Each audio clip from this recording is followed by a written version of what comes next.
भाजपचे विजय चौधरी आणि गिरीश महाजन यांच्यामधील कथित ऑडिओ क्लिप व्हायरल झाली आहे।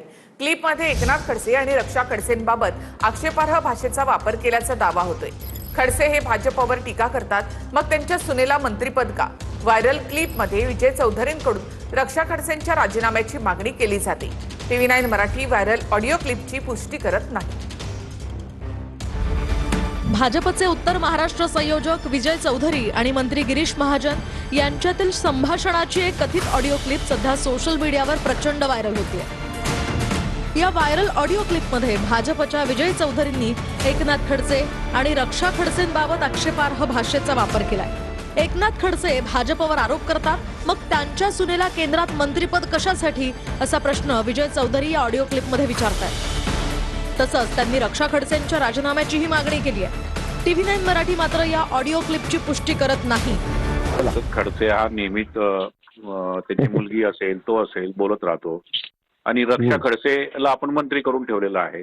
मंत्रीला काढलं पाहिजे, हे कुठेतरी थांबलं पाहिजे ना। तो उठल्या सुटल्या घाणेरडा काही आरोप करतो दरवेळेस। तो काहीतरी निर्णय करावा लागेल असं नाही। आणि रक्षा खडसे मंत्रिमंडळात एका घरात राहतात, एकमेकांना मदत करतात। हे कसं सहन करायचं आपण? हे भाऊ काहीतरी आपण आक्रमक भूमिका घेतली पाहिजे आणि पार्टीला पण सांगितलं पाहिजे हे चालणार नाही, दुहेरी भूमिका चालणार नाही। एक तर मग रक्षाचा राजीनामा घ्या, आम्हाला हे फालतूपणा चालणार नाही।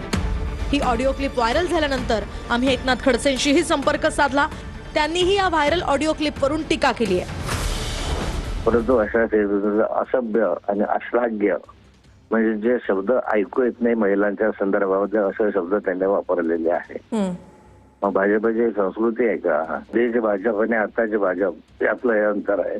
महिलांच्या संदर्भात इतके घाणेरडे शब्द वापरू नये। मी स्वतः ही क्लिप भाजपच्या वरिष्ठांकडे देणार आहे। बरं, माझे भाजपच्या वरिष्ठांचे चांगले संबंध आहेत आणि वरिष्ठांकडे देऊन त्यांनाही विनंती करणार आहे की याबाबत अशा रीतीने जर होत असेल तर हे दुर्दैव आहे। जी भाषा वापरली जाते ही अतिशय संतापजनक भाषा आहे। महाराष्ट्रातल्या भारतीय जनता पार्टीच्या महिला पदाधिकाऱ्यांना एकच विनंती आहे की तुम्ही अशा लोकांसोबत काम करत आहात की त्यांच्या मुखामध्ये राम आहे, पण त्यांच्या स्वभावामध्ये किंवा त्यांचं वागणं हे रावणासारखं आहे। मला खेद या गोष्टीचा आहे की समोरून जे तथागतित समोरच्या ज्या मंत्र्यांशी संभाषण करत असतानाची ती ऑडिओ क्लिप आपल्याला दिसते, तर ते मंत्री महोदय तरी हे कसं ऐकू शकतात? ही भाषा एखाद्या महिलेच्या बाबतीमध्ये केली गेलेली ऐकू तरी कशी शकतात?